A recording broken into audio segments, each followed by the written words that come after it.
termodinámica, chicos? Entendí, ¿no? Para mí, literalmente, para mí la segunda ley de la termodinámica es la ley de la termodinámica más importante de todas. De hecho, las leyes de la termodinámica, si alguien me puede recordar la primera ley de la termodinámica, por favor. ¿Cuál es la primera ley de la termodinámica? La ley de la conservación de energía. La ley de la conservación de la ¿qué? Energía, muy bien. ¿Qué nos decía? ¿Qué nos dice matemáticamente la ley de la conservación de energía? Que el cambio de energía interna es igual a ¿qué? Muy bien, al calor más el trabajo. No puedo decir calor interno ni trabajo emitido, porque eso ya estoy asumiendo que es los signos. ¿Sí? Acuérdense muy bien. Ahora, me habían preguntado si es que esto se aplica, por ejemplo, en estrellas, en planetas, un poco más interesantes como agujeros negros. Pues déjenme decirles la triste noticia que se aplica en todo. ¿Sí? ¿Por qué? Porque la termodinámica literalmente es estudiar sistemas microscópicos de forma macroscópica. Así como estudiamos nosotros globos inflados o como esta pelota, que adentro hay un gas, adentro de una estrella se le puede tomar como una pelota. Dentro de la estrella hay gases, en este caso gases ionizados de altas temperaturas y a presiones muy altas que se convierten en un plasma. ¿Sí? Sería como tener un globo autogravitante. ¿Sí? Por eso que a los objetos celestes se les dice objetos autogravitantes. ¿Sí? ¿Por qué? Porque no necesitan de otro objeto para gravitar. ¿Sí? Están ahí gravitando. ¿Sí?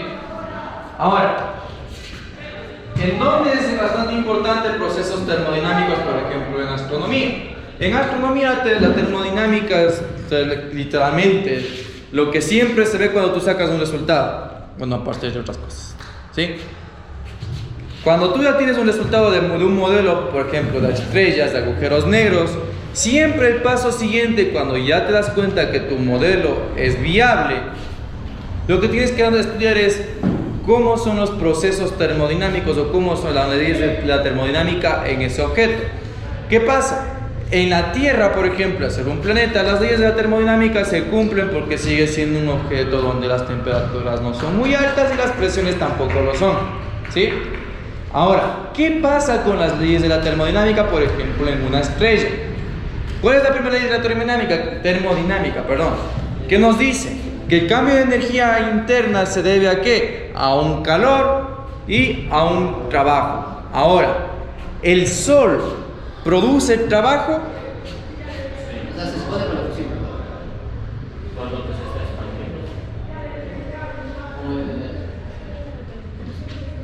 ¿El Sol produce trabajo? O mejor dicho, ¿al Sol se le puede aplicar trabajo? El trabajo tiene que ver con algo mecánico. ¿Hay cambios mecánicos en el Sol? No. Ahora, tratemos de imaginarnos al Sol como esta pelota. Para que la pelota pueda estar en un medio, por ejemplo mi mano, ¿sí? La única forma que hay un cambio mecánico es que yo me mueva la mano, ¿cierto? El Sol, ¿dónde está suspendido? Campo gravitatorio. Por ahí va. ¿Qué es el Sol? ¿En dónde está suspendido? ¿En el espacio? Entonces, ¿qué puede cambiar para que cambie el Sol? El espacio-tiempo, ¿no es cierto? A menos que haya una deformación del espacio-tiempo, esa deformación del espacio-tiempo está conectada con deformaciones mecánicas en el Sol, como un trabajo. Entonces, ¿qué es lo único que puede afectar o que puede causar un trabajo externo, por ejemplo, a objetos como el Sol? Una deformación del espacio-tiempo. Por ejemplo, un ejemplo de deformación del espacio-tiempo quiere decir, por ahí pasa otro objeto. Recuerden que deformación en el espacio-tiempo es igual a decir ¿qué? Gravedad. O sea, por ejemplo, puede ser las ondas gravitacionales que vienen de... ¿Sí? O únicamente que, por ejemplo, este es un sol es un sol errante, por ejemplo. Hay soles errantes, estrellas errantes. Y como son errantes, pasan viajando por el universo. Y Por aquí se topa con Camila, ya no es la tita fundador, ahora es, ¿cómo se llama? No, ¿cómo se llama el de Marvel? El Galactus. Ya, ahora es Galactus. ¿Qué pasa? El momento que Camila pasa por al lado, la Camila al tener masa está deformando el espacio-tiempo a su alrededor, es una deformación. Entonces cuando la estrella siente esa deformación, o sea la atracción gravitatoria de Camila, está deformando, está sintiendo un trabajo. Dependiendo qué tan masiva sea Camila, el trabajo es considerable o no. ¿Listo? ¿Por qué? ¿Qué es más considerable? Aparte del trabajo, ¿qué otra cantidad está en el cambio de energía interno? El calor Q, ¿no es cierto? El sol emite calor.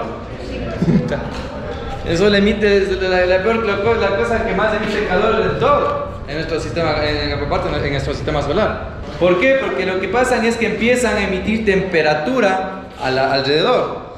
Imagínense el calor que tiene que emitir el sol, tal que nosotros estamos a una distancia de miles de kilómetros y sentimos la temperatura, y la temperatura del sol es muy alta. Entonces chicos, fíjense bien, la primera ley de termodinámica que hemos visto dice que el cambio de energía interna se debe al calor emitido o a un calor que está siendo aplicado más el trabajo. La única forma que se pueda aplicar o el sol pueda aplicar trabajo sobre otra cosa es deformando el espacio-tiempo. ¿El sol produce trabajo a nosotros? Sí. Sé que al menos cumplí mi labor aquí ahorita. ¿Por qué? Porque el sol está deformando el espacio-tiempo, haciendo que nosotros tengamos una atracción gravitatoria, no muy grande, pero tenemos la atracción gravitatoria hacia el sol. ¿Sí?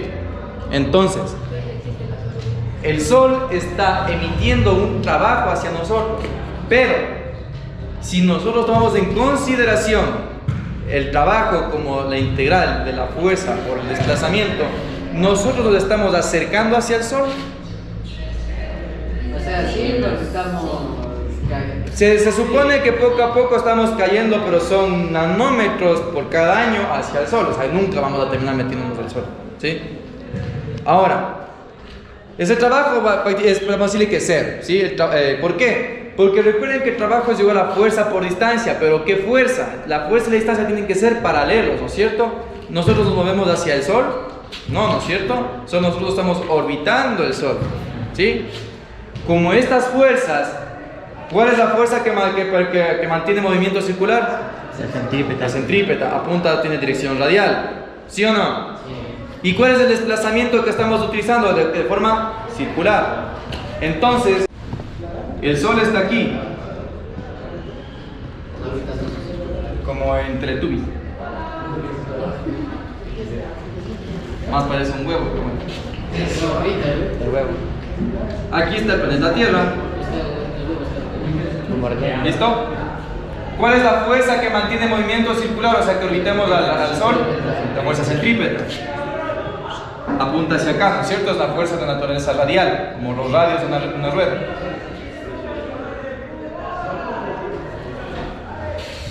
¿Cuál es nuestra trayectoria? Es trayectoria circular. Y si nosotros tomamos un pequeñito desplazamiento, sería así más o menos, ¿no es cierto? ¿Cuál es el ángulo entre este vector y este vector? ¿Y cuál es el producto punto entre dos vectores que son perpendiculares? Producto punto, por ejemplo, aquí pongámosle el producto punto entre, o mejor dicho, el trabajo sería igual. ¿Cuáles son los vectores? La fuerza, producto punto, desplazamiento, muy pequeño, desplazamiento pequeño. ¿Cómo es?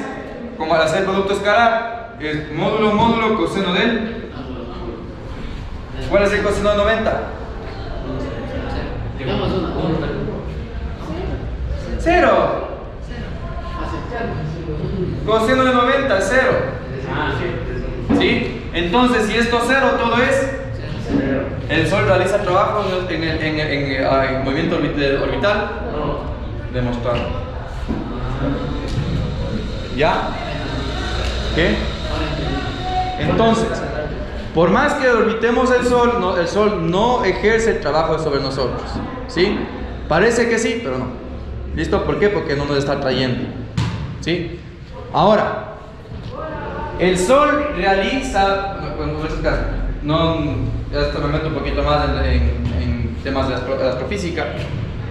Estrellas, planetas y objetos celestes no realizan trabajo cuando están orbitando, o hay objetos que están orbitándoles, pero realizan un trabajo al espacio-tiempo, al mismo hecho de deformarlo. Cuando lo deforma, está como que moviendo. ¿Pero quién? Mueve la métrica. Es un tensor. ¿Y qué métrica es? La métrica, o sea, la métrica te dice cómo se mide distancias en espacio-tiempo. ¿Sí? El Sol ejerce un trabajo sobre la métrica. ¿Sí? Entonces, cuando tú más o menos sabes la métrica del espacio-tiempo, o de tu solución de agujeros negros, o de tu solución de estrellas, ¿ya? Tú vas a saber más o menos cómo está deformando eso al espacio-tiempo. Y cuando tú sabes cuánto está deformando, eso tiene que ver con un valor asociado a un trabajo. Y cuando asocias ese valor hacia un trabajo, tú puedes calcular la segunda ley de la termodinámica en ese espacio-tiempo. ¿Por qué? Porque si no hay contribuciones de calor, en eso me refiero, que no hay fuentes de energía externas, entonces lo que se tiene más o menos es una proporción de que el cambio de energía en el espacio-tiempo que tú sacaste en tu modelo para soles o para agujeros negros es proporcional al trabajo realizado sobre la métrica.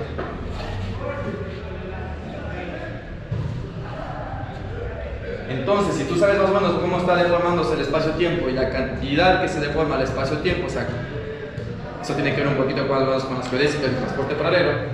Si tú logras calcular cómo son las deformaciones del espacio-tiempo, calculas como que trabajo, cómo se mueven las líneas del mundo, ahí pues tú podrías más o menos calcular cómo se comporta la energía interna dentro de tu universo, de tu espacio-tiempo. En un momento como tú sabes cómo se comporta la energía interna o el cambio de energía interna, y en la relatividad general tú sabes que hay un tensor que te dice cómo es la distribución de energía, puedes relacionar esto y prácticamente puedes decir cómo se va a comportar la energía, exactamente cómo se va a transmitir, y si es que hay cosas raras, como por ejemplo de que el calor, en vez de salir de un sistema caliente hacia un frío, puede que vaya para atrás. Ahí es importante porque es cuando llega la segunda ley de la termodinámica. La segunda ley de la termodinámica nos dice, oye, este chiste no puede hacer. ¿Por qué? Aquí entra una cantidad nueva, una cantidad termodinámica nueva que se llama la entropía. ¿Sí? ¿Listo? Muy filosófico, muy poeta. ¿Alguna pregunta? ¿No? Ya. Entonces, la segunda ley de termodinámica tiene que ver un poquito con esta cosa que es la entropía. Entonces, para eso vamos a tener que leer esto. La primera ley de la termodinámica estipula que la energía es conservada. ¿Listo? Hay no. Por ejemplo, sin importancia, o eso no implica que varios procesos, hay varios tipos de procesos que nosotros podemos imaginar que conservan energía, pero no ocurren en la naturaleza. ¿Sí? Que se cumpla la ley de conservación de la energía no implica que ese proceso pase en la naturaleza.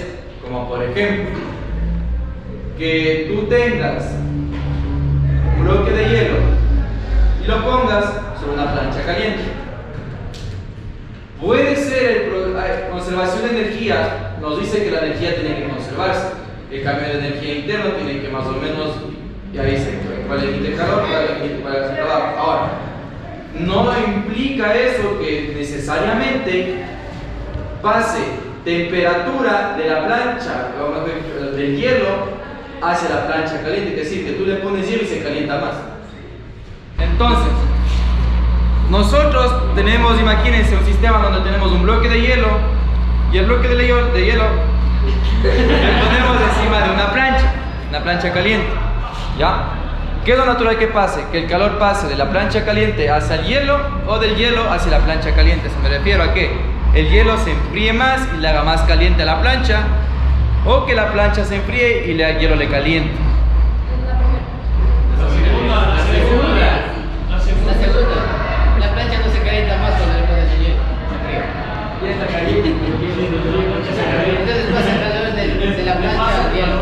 Ya, entonces chicos, la ley de conservación de energía nos dice que cualquiera de las dos puede pasar. ¿Por qué? Porque se conserva la energía. El hielo puede perder temperatura y le aumenta la temperatura a la plancha. Se conserva la energía. O también que la plancha, en este caso, se enfríe y le calienta el hielo. No hay nada que nos diga que cualquiera de las dos puede pasar, ¿sí? Entonces chicos, presten atención. ¿Cómo se quedó? Nace Gauss. Gauss A la clase, no al perro, atención por favor. La parte que dice lo siguiente, donde dice for example, dice lo siguiente, por ejemplo, cuando un objeto caliente es colocado en contacto con un objeto frío, el calor fluye desde el objeto caliente hacia el objeto frío, ¿listo? Nunca espontáneamente del objeto frío hacia el objeto caliente. Si es que nosotros, por ejemplo, aquí dice lo siguiente, si este calor sale del objeto frío y pasa hacia el objeto caliente, se sigue conservando el principio, la energía. Pero ¿qué pasa? Lo que dice, no, ese proceso no pasa en la vida real, ¿ya? Pero mejor dicho, no pasa espontáneamente, ¿ya? Sería raro. Vamos a ver lo que dice la siguiente parte desde el C10. Aunque no pasa así espontáneamente, como un segundo ejemplo, nosotros podemos considerar qué pasa cuando nosotros arrojamos una roca y esta golpea el suelo. La energía potencial inicial de la roca cambia hacia energía cinética. ¿Recuerdan? Cuando algo está arriba y empieza a caer, la energía potencial gravitatoria se convierte en energía cinética. Muy bien. ¿Dónde son? La energía se va transformando mientras se va la roca cayendo. Cuando la roca golpea el suelo, esta energía es transformada en energía interna de la roca. Por eso es lo que cuando impacta la roca, las moléculas dentro de esta roca hacen que se desprendan, ¿sí? Se mueven, lo que dice aquí, se mueven rápido y la temperatura incrementa gradualmente. En este caso, ¿se acuerdan lo que les dije que se puede hacer pollo golpeando? Sí. Es por eso. Lo que sea que tú golpees, estás transfiriendo energía cinética a temperatura, porque estás agitando las moléculas. Y recuerda, cuando las moléculas se mueven, la velocidad de las moléculas es la temperatura. Muy bien. Entonces, ¿qué pasa?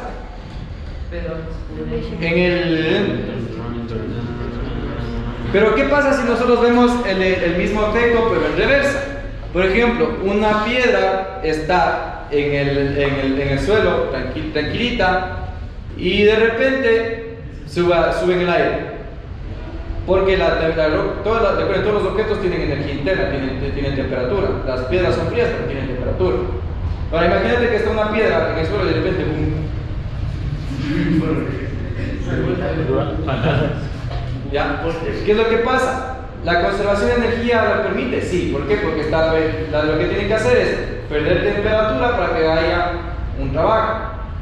Pero ¿qué pasa? Nunca la temperatura, en este caso porque no es espontáneo que la piedra se enfríe más para producir trabajo, ¿no es cierto? Entonces chicos, vamos a ver, entonces, la segunda ley de la termodinámica lo que trata es de dar sentido a la conservación de energía para que estos procesos espontáneos tengan sentido. Porque recuerden, lo que es normal cuando nosotros tenemos, imaginen hielo, dejamos hielo sobre un plato, ¿qué es lo normal? Que el hielo se derrita, ¿no es cierto? Ahora imagínense, ¿qué pasa si nosotros ponemos un plato con agua? ¿Qué es lo normal? El agua pasa ahí. No es normal que de repente el agua se convierta en hielo. No es normal, ¿no es cierto? Puede pasar, sí, se conserva la energía, pero no es normal. Eso no pasa. En este universo no. Hay universos que sí puede pasar eso. Sí pasa, pero cuando Porque hay soluciones de espacios-tiempos en donde se viola la segunda ley de la termodinámica. Entonces, ¿qué pasa? Se dan cuenta como que todo esto tiene que ver un poco de cómo está, por ejemplo, en el ejemplo de una roca. Cuando la roca se calienta, está haciendo que las moléculas vibren, ¿no es cierto? Se desordenen. Que se desordenen, que empiecen a moverse, tengan temperatura. Ahora, cuando algo se mueve, hay las coordenadas donde tú te mueves, X, Y, Z, se desconoce como grados de libertad. Y aparte, otro grado de libertad es la que tan limitado tú eres al moverte con cierta velocidad. Si en el tiempo puedes moverte, todas esas variables se llaman grados de libertad. Cada grado de libertad te dice, te aporta un poquito más a que tú tengas un lugar hacia donde moverte. Como que cada vez que aumenta tus grados de libertad, como que te dice, oye, tú puedes irte para acá, pero como por ejemplo ahorita el Gauss. Ahorita como está conociendo puede moverse para todas direcciones, jugar con la pelota, con todo, ¿no es cierto? Se mueve para todas direcciones. Entonces, ¿cuántos grados de libertad tiene? Él tiene grado de libertad en las coordenadas, grado de libertad en las velocidades, grado de libertad en el tiempo. ¿Sí? Ahora, fíjense bien. Cuando nosotros tenemos estos grados de libertad, significa que nosotros podemos movernos de la forma que nosotros nos dé la gana. ¿Qué pasa? Las cosas no pueden moverse como les da la gana, ¿no es cierto? Tiene que hacer eso, que al menos pasar de esos procesos espontáneos a pasar a procesos que sean ya reales. Entonces tiene que haber una limitación en esos grados de libertad, ¿sí? Los grados de libertad más o menos se les conoce como los grados, como he dicho, qué tan ordenado es un sistema. Cuando un sistema, los grados de libertad no son tan libres, ¿sí? O sea que sí que hay restricciones en los grados de libertad. Por ejemplo, tú te puedes mover, pero solo en esta baldosa. Me acabo de quitar estos grados de libertad, ¿no es cierto? Me puedo mover en esta baldosa, pero no tan rápido. Me acabo de quitar los grados de libertad de la velocidad. Dice, y te puedes mover solo por 3 segundos. Te acabo de quitar el grado de libertad de tiempo. Entonces paso de moverme desordenadamente a moverme ordenadamente. Como que el sistema pasó de ser ordenado desordenado a ser ordenado. Entonces, en el universo tiene que haber alguna cantidad que nos diga cómo ordenar las cosas, o mejor dicho, cómo quitar los grados de libertad, ¿sí? Esa cantidad se llama la entropía. La entropía es esa medida de cómo nosotros limitamos los grados de libertad. O sea, en otras palabras, cómo ordenamos las cosas. ¿Puede haber un máximo? ¿Qué? ¿Puede haber un máximo? No. Mínimo. Mínimo sí. ¿Cuál? Ya vas a ver eso. ¿No? El mínimo, o mejor dicho, como ustedes saben, a lo que les he contado un poquito hace tiempo, cuando nosotros enfriamos full las cosas, entre más frío esté, más rápido o más lento se mueven las cosas. Más lento.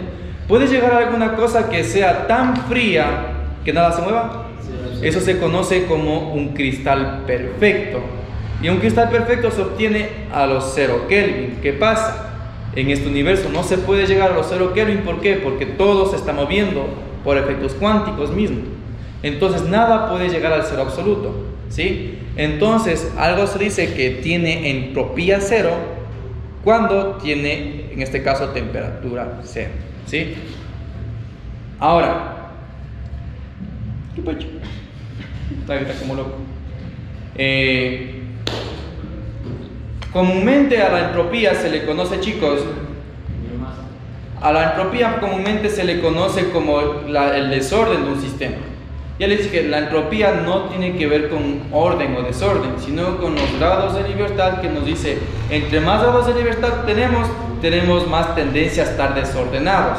Pero no es que nosotros de repente de estar ordenados nos ordenamos. No, hay limitaciones en las formas en que nosotros nos podemos ordenar. No es lo mismo que pasamos a estar desordenados a ordenados, no. Hay formas de ordenarse, ¿sí? Lo mismo, puedo moverme para todos lados, pero si es que yo reduzco mis grados de libertad, hay formas de moverme, Sigo moviéndome, sí, pero ya tengo otra forma, ya son formas ordenadas de moverme, ¿sí? Entonces, eso está relacionado a la entropía, ¿sí? Entonces, la entropía nos dice, hey, se conserva el momento, se conserva la energía, pero ¿qué pasa? Tú no puedes pasar de un hielo que está frío, está todo ordenado, a, por ejemplo, a algo más frío, o sea, ¿qué es más frío que el hielo? Entonces, pongámoslo de otra forma.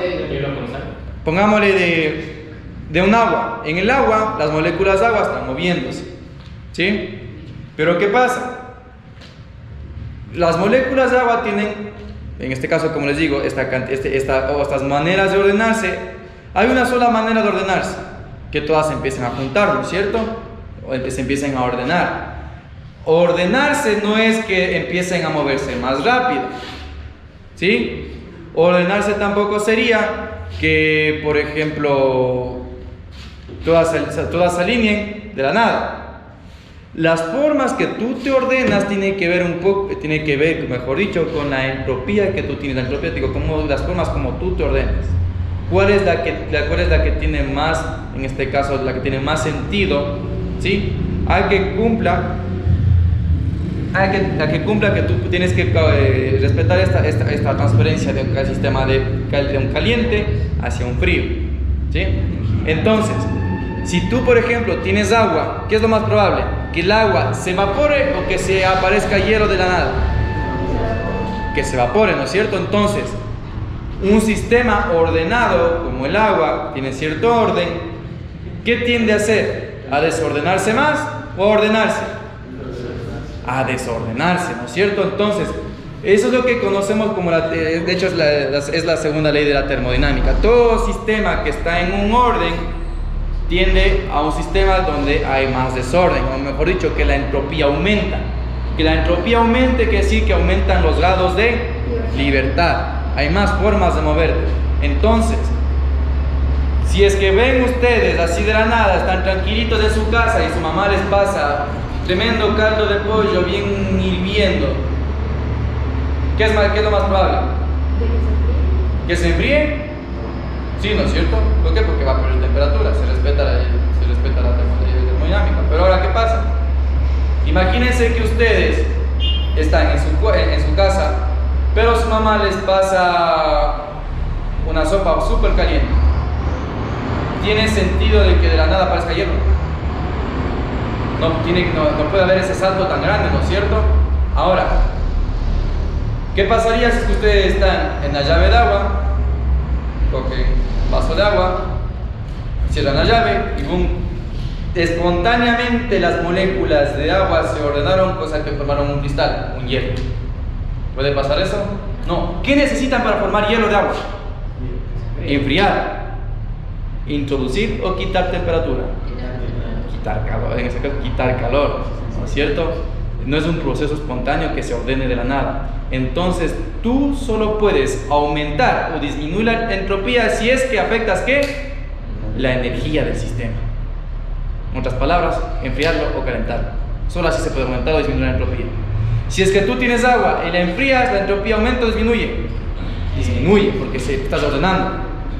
Es que tú tienes agua, la calientas, conviertes de un líquido a un gas que está alborotándose ahí, aumenta o disminuye la entropía, aumentó, ¿sí? Eso es súper importante, ¿por qué? Porque en general, en el universo, la entropía del universo aumenta. Eso quiere decir que, por lo general, si es que nada influye en el sistema, la entropía aumenta. Las cosas tienden al desorden. Entonces, la próxima vez que vayan a su casa y su mamá dice, ¿por qué diablos no tendiste la cama y no ordenas tu cuerpo? Mamá, es de entropía. ¿Ya? Y es más, le pones ahí QED, queda demostrado. ¿Listo? Eso, chicos, entonces, creo que es todo por hoy. Sí, porque toca el break, pero ya estoy a cargo de diablo.